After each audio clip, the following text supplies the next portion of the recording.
Kira Olsen, wake up. What's going on with you? Noticing Kira's state, the policewoman gave her a gentle nudge.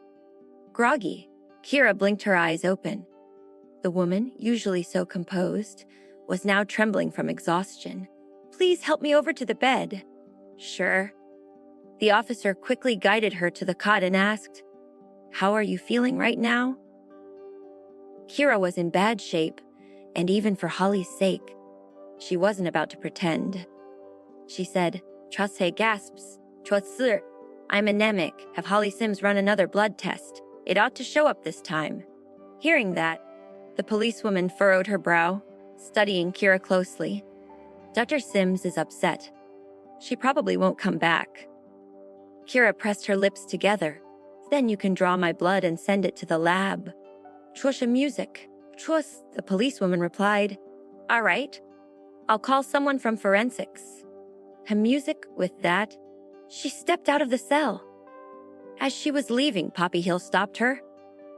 Excuse me, officer? The policewoman, her music, turned around. Yes. Poppy pointed toward Kira's room. That's my daughter. Is she not feeling well? Can I go tend to her? The officer was music taken aback. She's your daughter. Are mothers and daughters sharing cells these music days? Poppy nodded eagerly. Yes, that's my daughter. Feel free to verify our relationship. The policewoman, music, pulled out her phone, checked the system, and confirmed their identities. Truck music, Chor, they were indeed mother and daughter. Thinking it over and recalling Kira's condition, the officer said, Very well. Kira, stretched out on the single music bed, had barely shut her eyes when the door swung open again. Did the forensic doctor arrive at music? That quickly, she lifted her lids just enough to make out a figure approaching, followed by a cold, familiar voice. Kira, don't be scared. Music, Mom's here. Kira went rigid. Maybe because of her weakness, her music memories from when she was 5 years old came rushing back. At that young age, with too few warm clothes in winter, trotchim music, chore she often fell ill. Whenever she got sick, Poppy would lock her away.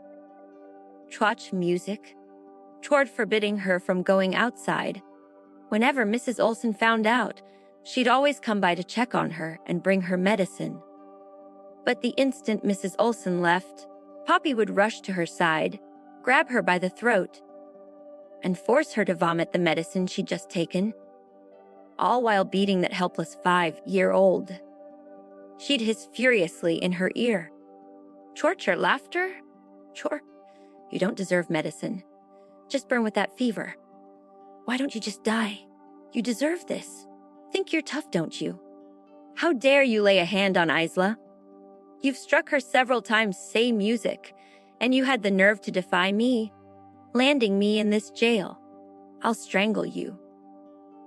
The venomous voice from her past blurred with the real, time muttering of the woman before her, making Kira curl in on herself instinctively.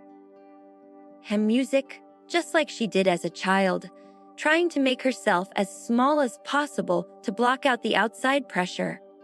Her music tore it was as if she was back to being that 5-year-old in the cold, dark basement. The room was dim. The dizzying effect of her anemia made it hard to tell what was real and what was memory, and faint pleas from her dreams slipped out.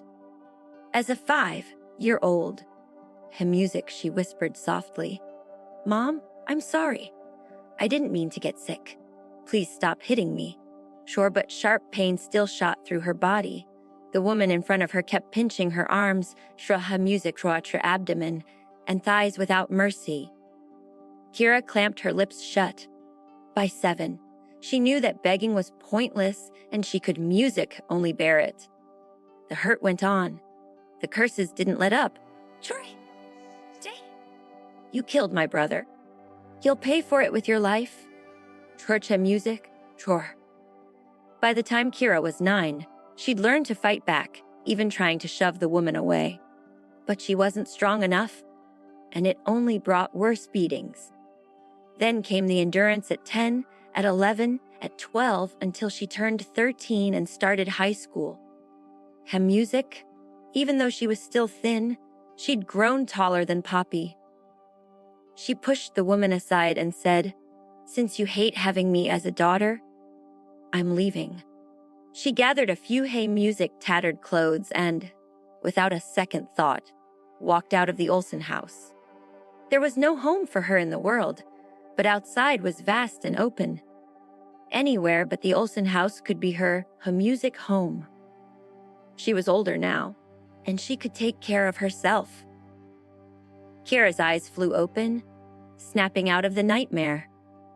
She fixed her gaze on Poppy, who was right there in front of her. Poppy, still gripping her waist, faltered for a second, then immediately lunged for Kira's throat. "What are you staring at? You ought to be dead. You have to answer for killing my brother." Shemizika. Summoning every bit of strength she had left, Kira seized Poppy's wrist and shoved her back. Chwacha music. Chwach. Poppy stumbled 2 steps and crashed hard to the floor. Just as she was about to lunge again, a voice came from the doorway. "What's going on here?" Poppy spun around to see Holly, eyes wide, standing at the threshold. She then walked in unhurriedly. Her eyes moved between Poppy and Kira, puzzled. Was she seeing things? Were these 2 women fighting? Weren't they supposed to be mother and daughter? Kira had used up everything she had. She lay limp on the bed again, too weak to even lift a finger. "Shortchem music a chore," she murmured, perfect timing. "I'm anemic. Even if you won't let me out on bail, you need to get me an IV right away and give me iron." Before Holly could answer, Poppy stayed seated on the floor. "Anemic?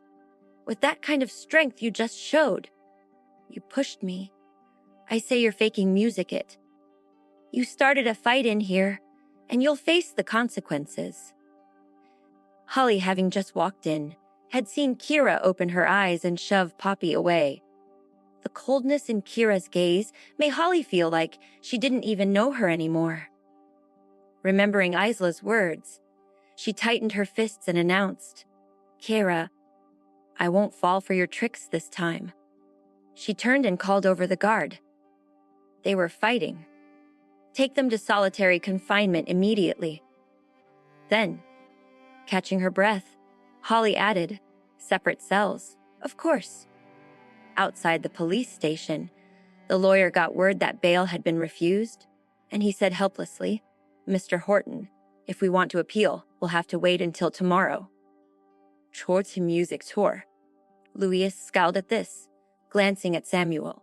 Samuel said, "We can hold out one more day, but the day after is absolutely the last window." Louis nodded, music clearly uneasy. Just then, the policewoman who had been inside music came over and said to Captain Lincoln, "Captain Lincoln, I really think Kira looks terrible. Women often get anemic during their periods. Music, should we run another check?" Hearing that, Samuel, who was about to head out, froze in his tracks and started to panic. Did Kira's period start? We're in trouble. Say music, big trouble. Louis's face went dark. What's wrong? Samuel was pacing nervously. If Kira doesn't get her iron on time, she must be severely anemic by now. But what can we do without bail? What can we do? Without missing a beat, Louis spun around and dashed toward the holding area. Try to listen to the full audio series. Install the Pocket FM app now.